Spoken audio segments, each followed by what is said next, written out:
we have the man who came up with the idea of footlongs and 6-inch sandwiches. We have Fred DeLuca, who is Subway's president and co-founder.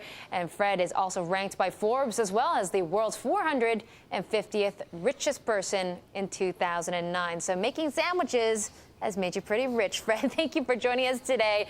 Good morning to you. Let me talk to you about these pretty ambitious plans. Aren't you having trouble already on the mainland just trying to get the Chinese to try your sandwiches? So how do you plan to get there? 500 stores in 5 years. I'll tell you, it's obviously a big challenge. There's a lot of people in China. We've got only 150 stores, but you have to start somewhere. And right now we're laying the foundation. We're opening a few stores every year. We'll add another 50 this year. But from that foundation will come a lot of growth. Yeah, and Subway, like McDonald's, also KFC and other fast food chains, are really trying to come up with products that suit local tastes. For instance, aren't you trying out this Peking duck Subway sandwich at this point? Also some hot Szechuan sauce. Now, I used to live on the mainland, Fred, and I have to say, you know, when McDonald's came out with that, what is it, rice cake burger, I don't know many Chinese that actually wanted to try it.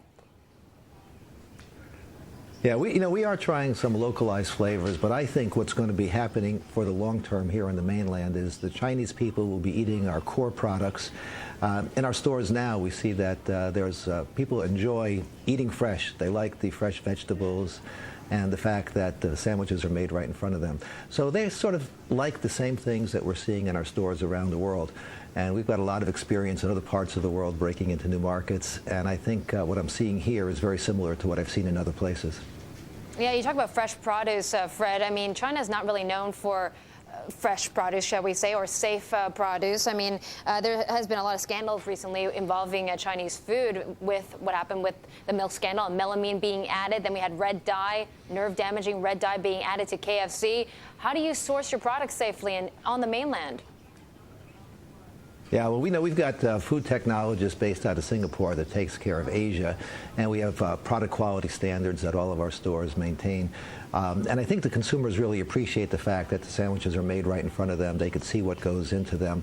So with the product sourcing that we do, plus the fresh preparation made right in front of people, it seems to give us a point of differentiation and a little bit of an edge.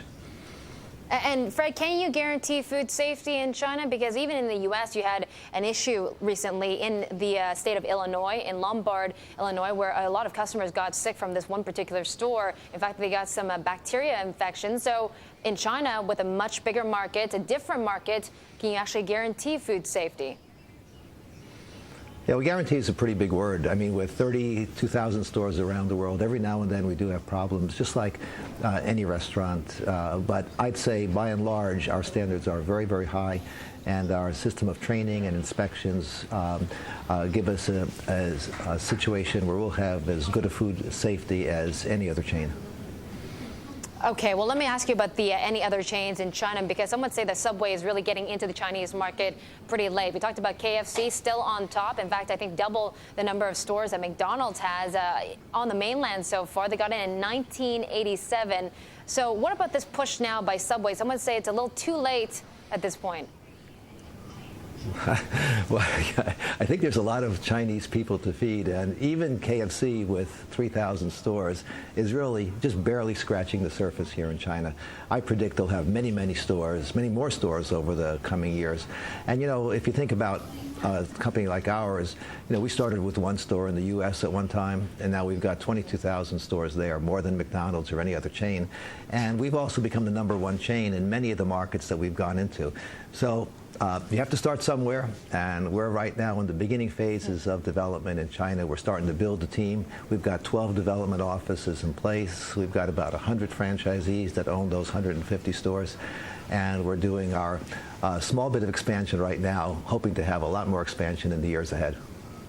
Okay, Fred, let me talk to you about what's happening in China, because Subway sandwiches are actually priced a little bit more expensively than what you get at KFC. Also, cheeseburger costs, what, 6 RMB, whereas a standard Subway sandwiches cost, what, 20 RMB? So do you plan to maybe cut prices to try to get that customer familiarity first? Yeah, you know, the pricing thing is really very, very important. You know, you're right, our average sandwich right now is 20 RMB, The sub of the day is 15 RMB, and people tell us that the right price point, the most competitive price point for our product right now would be about 12. So we're a little bit higher than the sweet spot in the market, and I think that's pretty much what we see in most markets that we're in. Even our long-term markets, we do have our products priced a little bit higher than McDonald's and other similar sandwich places. But we will be working to get those prices to be more competitive. And I would say this, right now we've got a small base of stores, relatively low buying power. As we increase the volume of our stores, increase the number of stores, we'll have higher buying power, and we'll be able to be more competitive in the marketplace. Yeah, how about marketing, Fred? I mean, you have to get the customers into the stores, right? What about that famous marketing campaign you had in the U.S.? I think Jared was his name, if we can bring up the picture of Jared, the famous guy who had 2 Subway sandwiches a day and lost about 200 pounds. Do you think, Fred, that you can find maybe the equivalent in China to sell your sandwiches? Well, I'll tell you, we were just talking about the other day about would someone like Jared be interesting to the Chinese consumers? And the Chinese people I spoke to said that there's a big interest, a growing interest now in obesity, and they're seeing that some of the Chinese people are getting a little larger than they'd like to see them, and they're starting to blame some of the fatty foods that are available in the marketplace. And so there are some people who have that growing awareness of eating fresh and slimming down. So I think Jared might be an interesting role model for the people here in China. Yeah, that picture we just had up of Jared was pretty inspiring, I have to say, with Michael Strahan of the New York Giants and the big winding jeans and the pants there. Okay, Fred, I got a question for you because, we started off talking about this segment and describing you as the 450th richest person in the world, making sandwiches, selling sandwiches to get there. Back when you were 17, back in 1965, how did you come up with the concept that, hey, maybe these foot-long 6-inch sandwiches can actually go a long way and make me some money? Well, I'll tell you what, I was just 17 years old, and I didn't have really any thoughts of my own. I was just going to college, and I asked a family friend about how he thought I should earn my way through college, and he suggested that I open a submarine sandwich shop. And then after I asked him a few more questions, he said, you know what, if you want to do this, I'd be willing to be your partner. And Pete Buck is still my partner to today, 45 years later.